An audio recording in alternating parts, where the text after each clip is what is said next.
Hello, welcome to this session of Talking Tech, Women and Girls in ICT.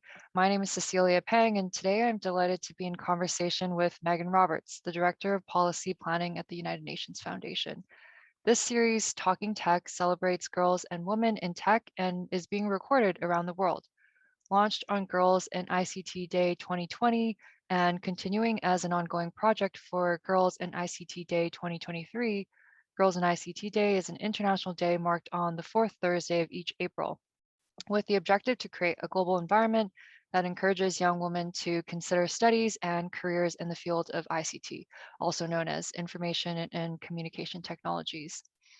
This Talking Tech series is brought to you by the ITU, the International Telecommunication Union, the UNICC, the United Nations International Computing Center, and the Office of the UN Secretary General's Envoy on Youth, and is in support of Equals, the global partnership for gender equality in the digital age. Today, I'm honored to be discussing tech and tech careers with Megan. Megan has been working at the United Nations Foundation for the past 4.5 years and continues her legacy across policy planning, international relations, foreign policy development, as well as peace building. Her career trajectory has been remarkable and awe-inspiring, especially to a young woman like me. As a senior leader and experienced professional in the multilateral and international development space, Megan's extensive research and analysis on multilateralism, peace operations, new technologies, and UN affairs builds upon her previous experiences at the Council on Foreign Relations, the International Foundation for Electoral Systems, and the Center on International Cooperation at New York University. So Megan, thank you so much for joining me today. To kick things off, would you mind introducing yourself to our audience and sharing more about your current role and responsibilities? What are some of the things that you love the most about your job? Of course. Well, thank you so much, Cecilia, for that really kind introduction. And I'm so delighted to be here and to have this conversation with you.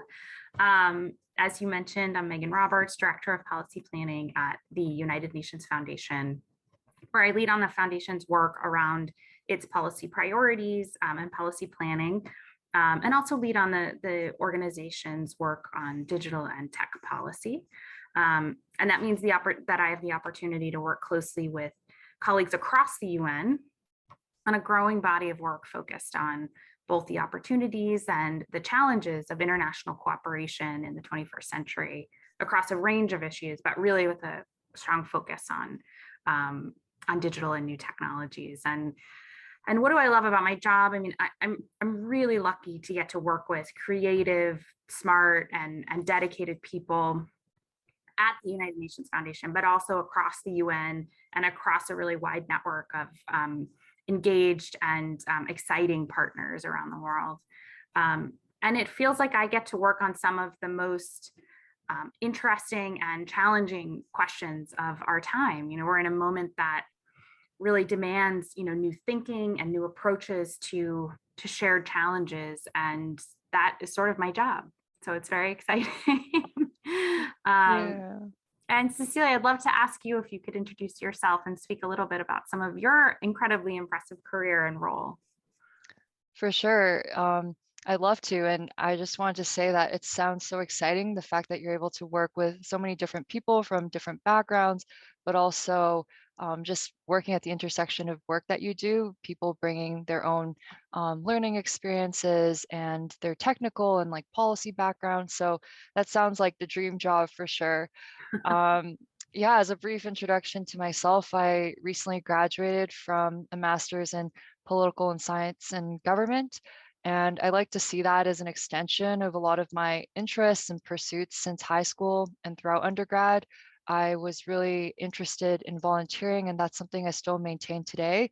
But in tandem with my volunteering professionally, I've been working in the policy development and civic engagement space.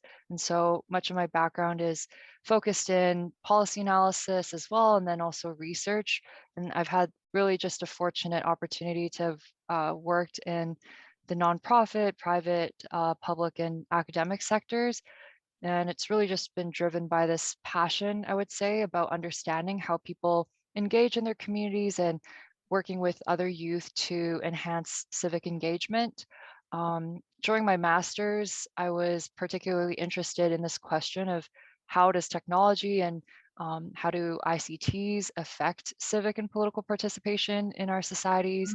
And I do think it's a really good segue into actually my current role at the UNICC as a research and communications intern, because I'm quite excited to be able to bridge my research and writing experiences to further UNICC's own mission to support the UN ecosystem with a lot of their data analytics and ICT services to really ensure that the UN agencies and other multilateral organizations can successfully achieve and implement the SDGs. So it's definitely very meaningful that I've been able to bridge everything and bring it into my current role. But yeah, uh-huh. um, I just wanted to say that, yeah, no, I think it's so cool that we were able to connect and share and introduce a little bit of ourselves, but I love to dive a little bit deeper and hear more about this extensive career that you've embarked on across peacekeeping, international relations, governance, and now policy development in the technology space. So if you could just walk us through the trajectory of your career. Do you find your previous experiences informing the lens with which you approach your work today? And what prompted you to take on this current role as the Director of Policy Planning? Yeah, thank you so much, Cecilia. Great questions. As you mentioned, I've been at the foundation for 4.5 years. So I joined in 2018. Really excited to support the work uh,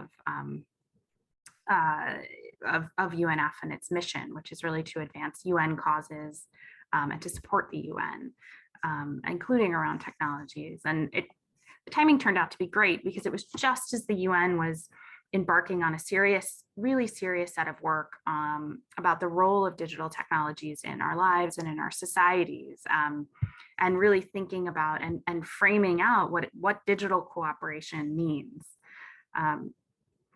My experience at the foundation really builds on my previous work experience. I joined UNF from the Council on Foreign Relations, where I was the Associate Director of the International Institutions and Global Governance Program. And there we worked on a range of challenges and opportunities that require international cooperation. So everything from international development to nuclear non-proliferation to the international financial system, but also new technologies, digital and new technologies. Prior to my time at the Council on Foreign Relations, I worked on technical election assistance programs at the International Foundation for Electoral Systems, which, as part of my work, I really saw how changes in how we produce, consume, and really share information, including due to digital technologies, platforms, social media, was really influencing electoral environments around the world, and political environments around the world. And prior to that, I really began my career focused on international peace and security, particularly on UN peacekeeping and peace building work around the world. And so, it's probably clear, but the thread that really runs through my work has been a focus on international cooperation and multilateralism. And I'm very interested in thinking through major trends that are shaping our world today and that are poised to shape our world in the future, and identifying opportunities and spaces for collaboration in new ways. Thank you so much for sharing a bit more deeper about the incredible career that you're still embarking on. But it's really clear that there's this thread of purpose-driven work that you've pursued and the importance of collaboration and working with others. I guess a follow-up question to that is, what really inspires you to maintain momentum throughout each step of your career that you've progressed through so far? Yeah, another great question. I think you hit the nail on the head with that reference to purpose. I think a sense of purpose and a sense that you're really contributing to something bigger than yourself, and that hopefully is contributing to a more positive future, can take you a very long way. So purpose for sure. And then, I think these issues are also ones that I think I would care about and be seized with and be worried about. Mhm. even if they weren't part of my job. So I feel really privileged, and it's very exciting to have a career that gives me the opportunity to, to work on these issues as my quote unquote day job. Mhm. But I'd love to turn the question back to you, Cecilia, and ask you, if you can tell us a little bit more about how your previous experience informs your work now with the International Computing Center, and kind of your plans for the future. For sure. And I wanted to actually touch on what you said, which I think is just really inspiring. And as someone who's still navigating the beginnings of my career, it's just a really great reminder, because I think similarly, purpose-driven work is also really important to me. And I've been doing my best to really pursue opportunities and even volunteer opportunities outside of work that really align with my own values. And collaboration is also a big part of my volunteer and professional experiences. But in terms of speaking to how my previous experiences inform my current role, I do come from this policy analyst background that I alluded to earlier. And so much of it is really being propelled by this like curiosity of why. So why do we do the things that we do? Why are we implementing this and not that? And really getting to the kind of the core understanding of the why. And I think for me that really drives like, why should we care about our community? Why should we care about others? I think those questions propel a lot of my passion and help me with momentum and the progression of my experiences. Much of my work today is on developing stories that feature the important work that UNICC does. Some really great examples that I'm just really in awe of. Obviously, I don't work on the back end of the technical expertise per se, but so many of the people make it happen. We help with building tools that protect electoral integrity in developing nations, whether it's developing AI or other tools that kind of flag misinformation, especially during the continuing pandemic and so forth. So it's just quite an honor to be able to bring my research and love for writing to shed a light on the really important work that UN agencies do and how UNICC has a part in that. And I would say a lot of curiosity is required to effectively Mhm. develop the reports and the articles, and to perhaps like ask the right questions to the people I'm talking to ensure that the work that we produce is understandable to the public, and whether it's for internal or external communication purposes. I definitely feel super lucky that even a lot of my volunteer experiences, whether as a global shaper at the World Economic Forum, or my experiences at the University of British Columbia, my alma mater, as a editor of the newspaper, and just maintaining writing and other initiatives on my own time, it really just helps me like love this connection and community building, and just listening to the experiences others have, and how that really informs my own writing processes, to really be able to shed a light about how collaborative things are, and how we really can't do it by ourselves, but any good service or any good project that is being implemented is this holistic team effort. So that was a little bit of a long-winded answer, but I really think the curiosity and why have been so crucial in pursuing opportunities and keeping me engaged in the work that I'm doing. I Yeah. love I love that that balance between the curiosity and asking why, and your focus and priority on listening, right? Those are just two incredibly important skills, and ones that, I think serve all folks who work in policy, really well. Yeah, no, active listening is definitely such an important skill, and it's something I know that I will try to continue working on, because I can be a bit of a talkative person. But I love to do a little bit of reflecting too on your incredible career. I know you're still crafting it, and but I just wanted to ask, what are some of the most memorable moments for you like especially in a place as invigorating as multilateralism, there can also be a lot of challenges.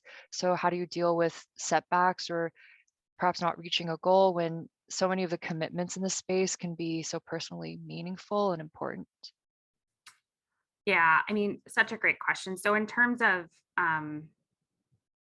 memorable moments, I have been really lucky in that I've um, had some fantastic opportunities to travel for my work and to attend, big conferences and big sort of flashy events. But really, some of the most memorable and exciting moments for me have been much smaller conversations where you have the space to really hash out policy options or policy proposals, those opportunities to really roll up my sleeves with people who are focused on similar issues, but bringing in a different perspective and sort of having that space to work creatively and curiously, to take a line from you around different possibilities, different trajectories. So it sometimes feels like, and some of my um, you know most important memories are from some of those smaller conversations where the action really can be sometimes. Yeah, no, I feel like I relate to that, not just in the professional realm, but even personally. Sometimes when I think about even my childhood and the most memorable moments I have with my family, it's not necessarily like the big celebrations like for birthday parties Yes. or milestone moments, which are, of course, important in and of themselves.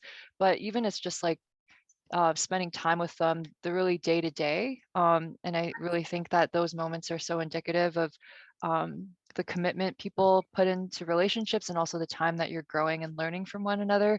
So definitely feel like that's so relatable. Yeah. Um, I thought I'd add a follow-up question to that really about, reflecting on careers and so forth.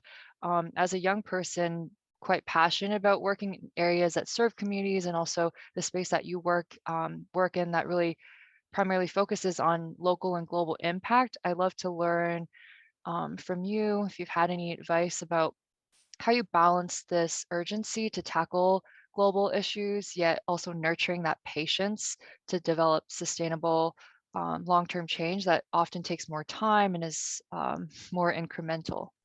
Yeah, I mean, this is such a great question, and I'll give you my thoughts, but I really want to hear yours on this question of finding balance too, because the short answer for me is I'm really still working on it. You want to have high expectations, you want to drive and really push for action and change.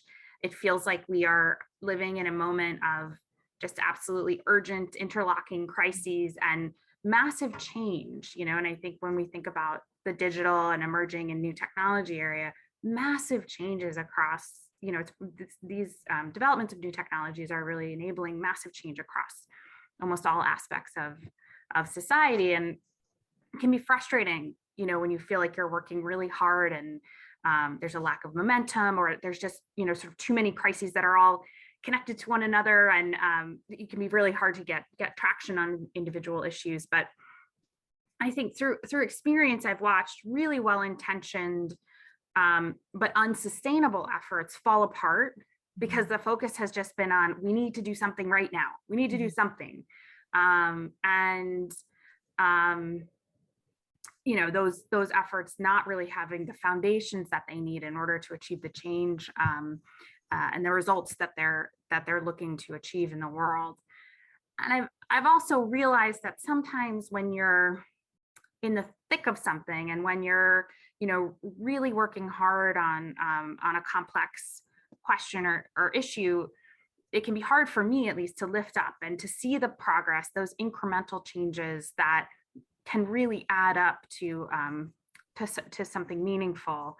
Mhm. So I try to remind myself that, even if it feels like my efforts aren't yielding progress, it might be because I don't have the perspective right at that moment to sort of be able to see that. Mhm. But I want to hear from you too, on both of these questions. Like, how do you think about that question of balance, and And also, is there a moment, in your career that you really look to that sharpened or made very clear to you that working at the intersection of sort of local and global was where really wanted to pursue your career? Hmm. Yeah, no, I think you bring up so many important points, and I had this like image of like a tree popping up for me, where Mhm. oftentimes, the roots that are, getting grown underneath that you don't necessarily see, and then when Yes. the tree starts to grow, some trees can just like sprout up really quickly. Others, take more time, but regardless, yeah, celebrating small victories is such a good piece of advice. And you alluded to how many like crises are interconnected and how many are just really being proliferated through the news cycles. I think there's just so much information today, and I think easily for me, I struggled a lot with just feeling quite overwhelmed because I'm someone with Mhm. so many wide interests, and um, I was very fortunate to have grown up in a community with teachers and community workers at local gyms and libraries who were just so supportive of me and the other youth who had ideas. And I definitely acknowledge a lot of that privilege when I'm looking at the news today, because it's definitely something different to be like looking at the news and feeling overwhelmed where like compared to actually being um, really personally tied to the news and being affected by what is going on. With that in mind, so I, still also struggle with it. It's this, I think, lifelong journey of getting better. Um, but perhaps I sort of gave it away even with the way that I phrased the question. I do really believe that long-term sustainable change comes from requiring a lot of thought and is incremental and is iterative, collaborative. It takes a lot of development and processes to refine and rebuild. But I definitely struggle, like the daily struggle is just this rampant urgency of seeing so many issues and sometimes feeling overwhelmed. But I think the balance of that sort of idea of like, go, go, go, I need to do something now is this understanding that I can't really give out of an empty cup. And I think, Mhm. yeah, at the end of my high school journey, when I was really involved in activism and advocacy, I was, sleeping 5 hours a night. I was just like so passionate and, had all this like energy, but I burned out quite terribly. And it really taught me that sometimes, quite literally, I could do more harm to myself and others if I'm burnt out, or just going all the time and not taking a step back to just reflect and think about what I'm doing.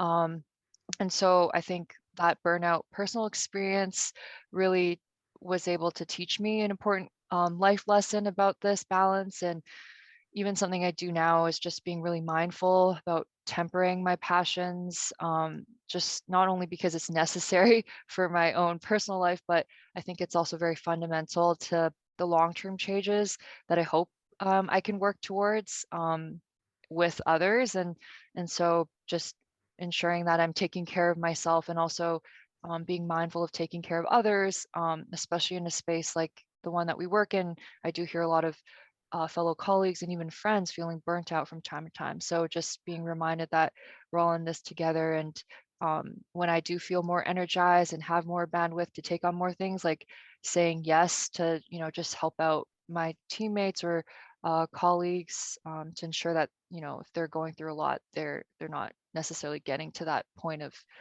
burnout as well. Yeah.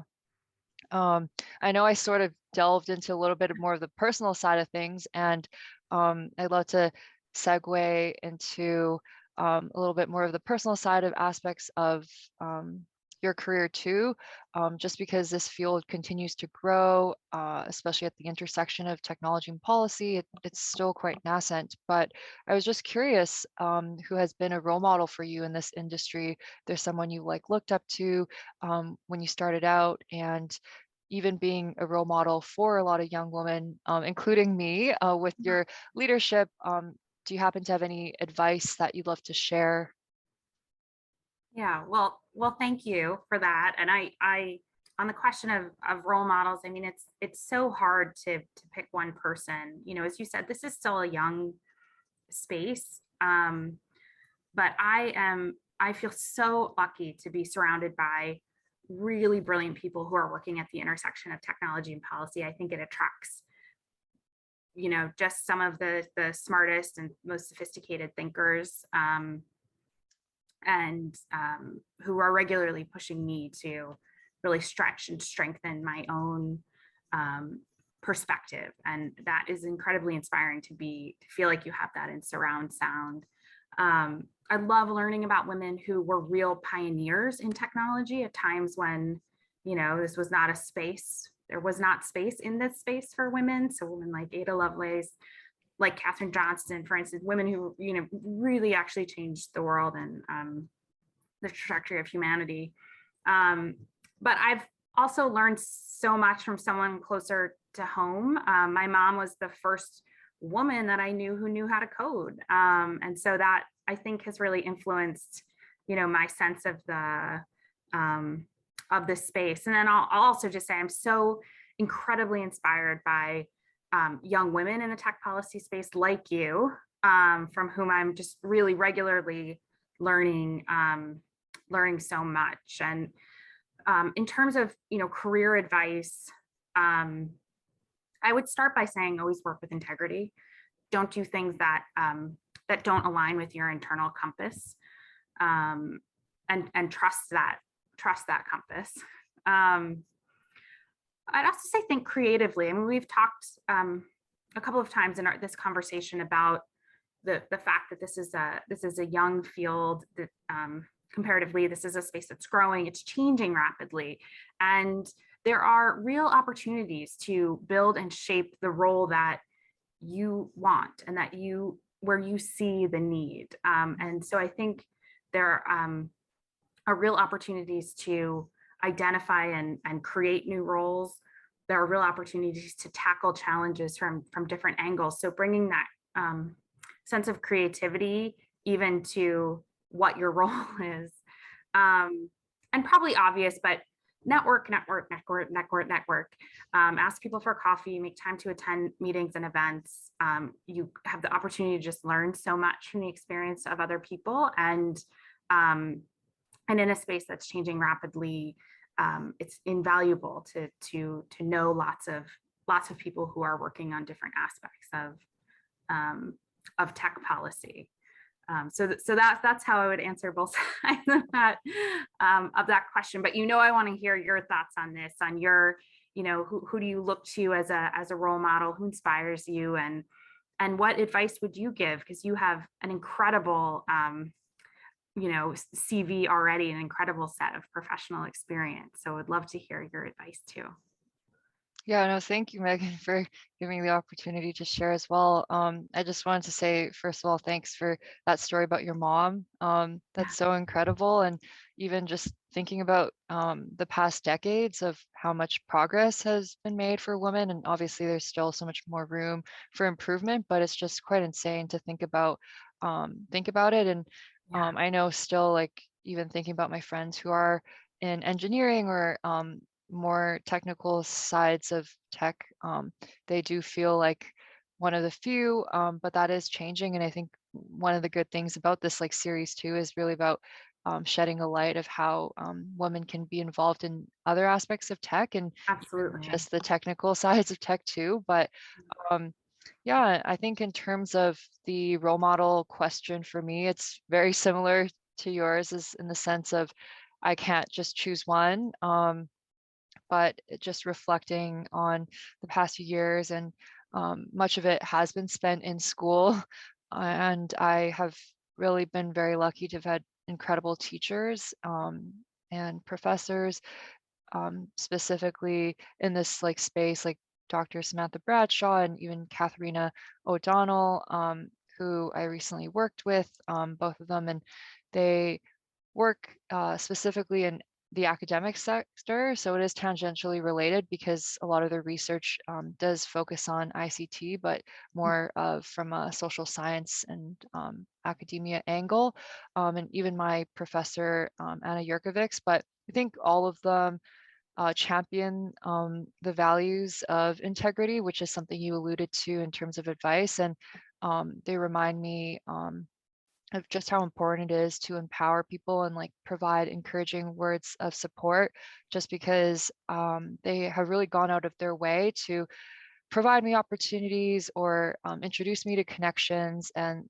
all of that has really helped me grow as a thinker, as a young professional, but I think more fundamentally and more importantly as a person, just because I know that a lot of the opportunities that I have today are really indicative of their mentorship and support. Of course, a myriad of people make me the person that I am today, but I think they're as role models and their modeling of these values of integrity, compassion, and empowerment are great reminders that as I Yeah. continuing on in my career, that I really want to just also epitomize those values, and just remembering that I can do a lot with what I have to empower other young women, or to support others, whether it's like encouraging them or seeking out things that they might be interested in or providing connections when needed. So yes, they're always great reminders for me, and I'm just really grateful that we both have incredible people in our lives to remind us of that. In terms of advice, I think I would say to my younger self, and perhaps like younger students or youth in general who are watching, is that when I was younger, I just always thought about having a bigger platform or more resources or more time to be able to like amplify the message or like do things better with initiatives that I might be volunteering with. But I really just wish I could tell my younger self and others who are just starting out that we have so much untapped potential, and Mm, um, there are so many opportunities that don't necessarily have to be waited upon. And it's something you mentioned in your advice as well, is that you can really craft and create opportunities. So I really think like believing in your own ability, and use what you have now, and doing what you can is so important. Just because you can celebrate the small victories and be great in small ways. So I think like when time passes and you look back, like you can also realize just how much can be done just by showing up and being consistent. So that's like one thing I would say. And the other I would say is just it's a little bit generic, but we were talking about how many like crises are interconnected and existing. And I know that as time passes, I think there's research that demonstrates the emerging of new technologies, like the time between new technologies emerging has shortened. So there's yes. just so many new developments and there's so much change like all the time. And I feel like I easily fall into decision paralysis. Like, wow, there's so many things out there. Like, what do I commit to? Like, what opportunities should I do? Or what should I do?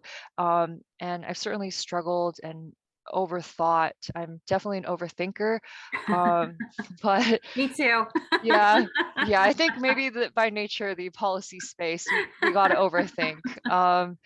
But there was a really good TED talk that I watched, and it's by Ruth Chang, and she's a philosopher, and she says that there is no right decision in life. We can all actually make decisions and mold them into the best ones for ourselves. And Mm, so it is a little bit cheesy, but in this like grand mystery of life, like there's always going to be some risk, but if you put yourself out there and just really trust that you'll make the decision, um, and trusting in the ability of yourself to be able to mold that decision into the best one later on, I think that can be so affirming and maybe lessen the burden of like the intensity of like the decision that you need to make at the moment. yeah. So those are the two pieces of advice I would say is just make the most with what you have, like recognize you have a lot of potential to do what it is that you think you need to do. And really second is just, don't ever underestimate yourself, like believe that you can make any decision that you've made work for the better of you.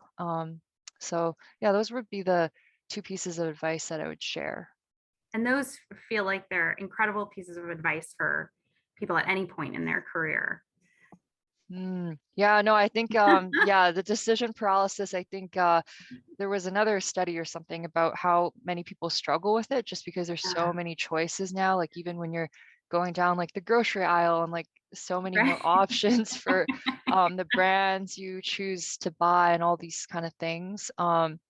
But, as we sort of near the end of our conversation, which I'm actually really sad about because I feel like I could talk on and on with you, I'd really like to touch on this theme of aspirations, ending on some questions about idealism and optimism. And I want to hear your take both personally and professionally.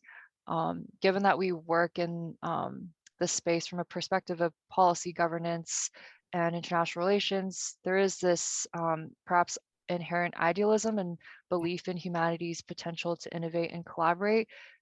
First of all, do you think that's true? And also, on the second point, is really it can be extremely difficult to navigate the news and current developments on a daily basis. So, what are some of the exciting things that you really are looking forward to for the future? Yeah. Oh, two fabulous questions. And I just want to really echo that I feel like we could talk for a long time about these issues. So, but to start, you're absolutely right. People do not get into international policy and international technology policy because they're all doom and gloom. You go in believing that you can help make a difference, that you can help realize a better future. And I think that's what, really gives me energy against the backdrop of what we've been talking about, this feeling of, multiple and complex and never ending and intersecting crises. Um,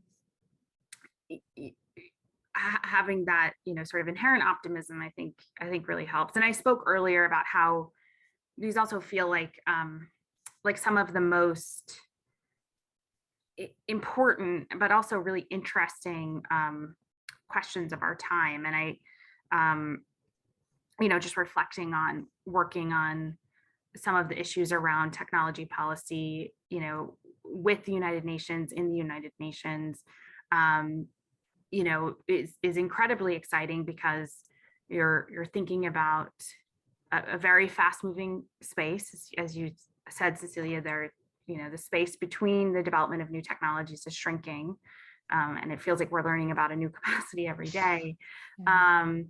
But we're, the at least right now, the decisions about what technologies we develop, how we use them, the rules that we have around them are all made by people. And we're in a moment where, it's a very important question to ask. Um, what role do we want these technologies to play in our lives and in our societies? And working, with and around the United Nations, there many of the founding documents of the UN and our current multilateral system offer so much guidance, right? The principles that are contained in the UN Charter, the Universal Declaration of Human Rights, the whole body of international law Mm. really offers us incredible guidance for today and ahead. And there's still some important questions on how we apply all of this in the digital world, but it's something that gives me tremendous optimism and is really, very exciting. And it also helps, as I mentioned earlier, to be just surrounded by very smart people who are also obsessed with these questions. That doesn't hurt either in terms of optimism and keeping momentum in my day-to-day life. But please tell me about you. What about working in this space is exciting to you? What are you feeling optimistic about? How are you thinking about the future? Yeah, I do feel like I'm cheating a little bit because everything you said was so good, and I just wanted to affirm it. Essentially, I think the UN, I don't want to say it's like a metaphor, but I do think it symbolizes like the capacity of humans to be able to come together Yeah. all across the world, across so many different cultures and languages. And so every day, like at work, working with colleagues from around the world, I just feel so lucky. But I think, you're alluding to the principles, like studying that.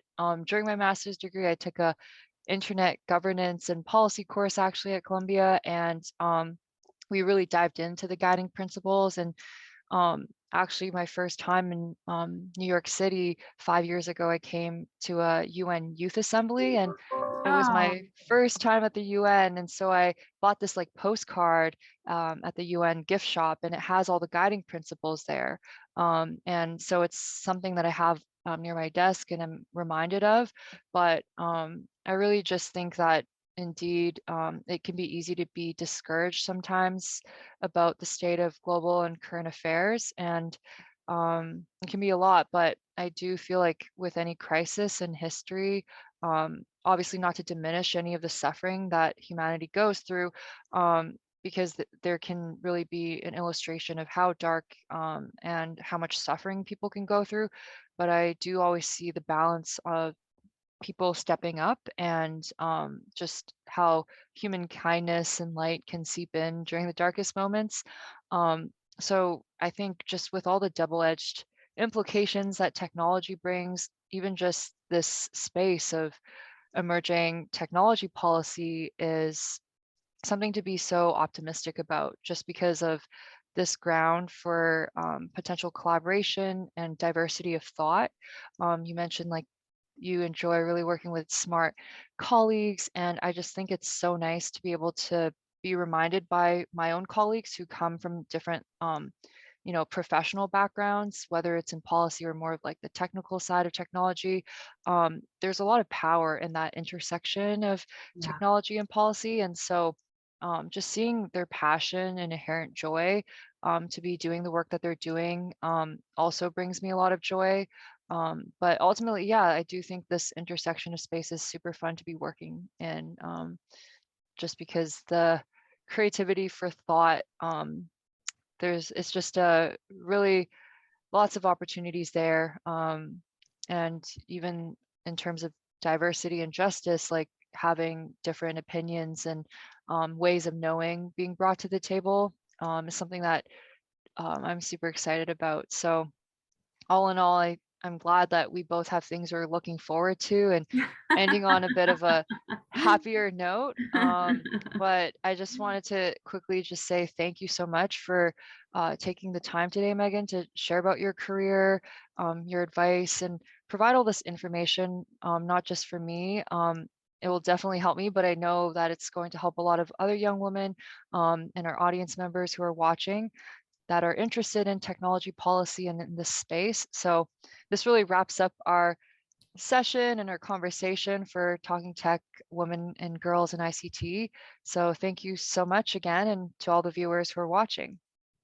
And thank you so much, Cecilia. It's been an absolute delight.